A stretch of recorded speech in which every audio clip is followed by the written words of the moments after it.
Hey everyone, this is Mike, and today it's time for the drop of the expansion Paladin. Now, this makes me really sad that this isn't how Shadowbringers was for Dark Knight, because Paladin got some really nice changes in Endwalker. I already started to like the job a whole lot more towards the end of Shadowbringers, and now it's been made even better. Not just at level 90, but at lower levels as well. So I guess we'll begin there with the lower level stuff. Our Requiescat now always triggers. We don't need the 80% total mana anymore, and the no cost time spells is now always active as well. So this was a really nice surprise, because I went into an alliance roulette without reading up on the changes, and all of a sudden I didn't have cost times during my Requiescat at level 70 anymore. So this is just an amazing change for lower level play. On top of that, they've also given it the charges treatment, like with In Release and Delirium. So when you use Requiescat, you gain 5 charges, and these will last for 30 seconds. Your Atonement stacks also last 30 seconds now, by the way. But the Requiescat charges lasting 30 seconds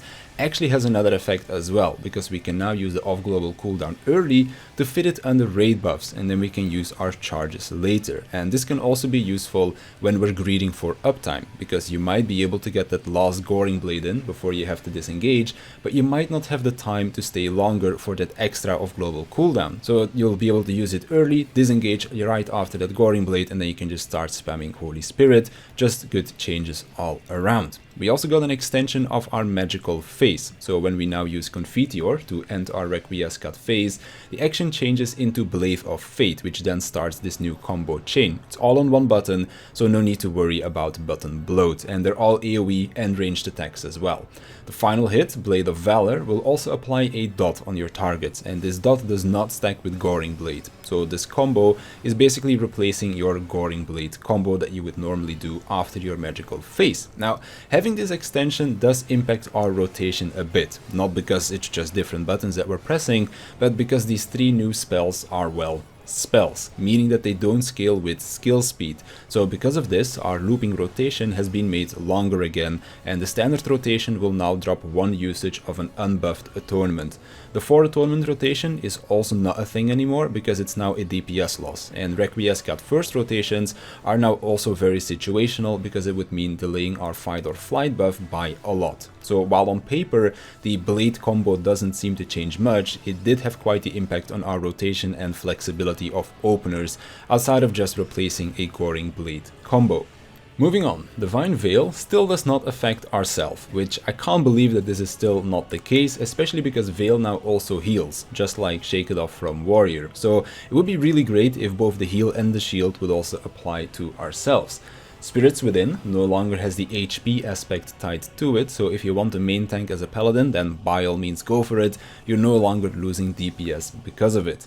Your Holy Spirit and Holy Circle have had their mana cost reduced, and the reason for that is because they both heal you now, and yes, this heal can trigger Divine Veil. So if it lines up well with mechanics, then you can Veil and trigger it yourself in preparation for a raid wipe, and your healers won't have to worry about triggering it for you.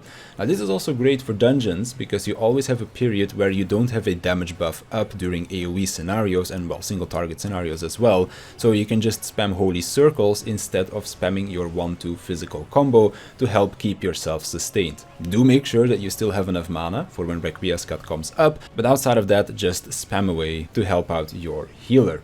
Sheltron, just like all of the other spammable tank cooldowns, outside of Dark Knight I guess, has been given an upgrade. It's now called Holy Sheltron and does a bunch of stuff. So you still have the blocking of attacks, but on top of that we now get a 15% damage reduction for 4 seconds, and we also gain a regen over time effect for 12 seconds, and the potency on this regen is quite strong as well. Now, it's not just Sheltron that got this upgrade, Intervention did as well. So you still have the old effect of 10% damage reduction plus any extra if you were using Rampart or Sentinel, but it also grants an extra 10 during the first 4 seconds, and it also grants that regen effect. So Intervention is now really strong, and it makes me almost forget that Cover exists. I really hope they buff that skill at some point, because it really doesn't feel worth using 50 old gauge on it when Intervention exists. And last but not least, Spirits Within was also given an upgrade. This upgraded version is now an AoE, so it's not like with Warrior, where it's a new button with a shared cooldown, it's just a straight up upgrade of the skill. So overall, really cool changes for Paladin. Still kinda sad that Divine Veil doesn't apply to yourself yet, but hopefully we can get that in the future at some point. one can dream, but outside of that I'm quite happy with everything else that we were given. We can sustain ourselves quite well in dungeons now, with Holy Circle healing us, as well as the regen on Holy Sheltron, because Sheltron is also attached to your oath gauge, so you can save the 2 charges for when you need them or to use them alongside other cooldowns, depending on where you want them. Just a really good change. And then the new blade combo spices up not only our single target, but our AoE rotation as well. And seeing how much I already enjoyed being able to disengage with Holy Spirits before, getting even more ranged attacks is all good in my book. But I think that about sums up everything that I had to say about Paladin. So I want to thank you for watching. I want to thank my Patreons for their support, and I'll see you in the next one.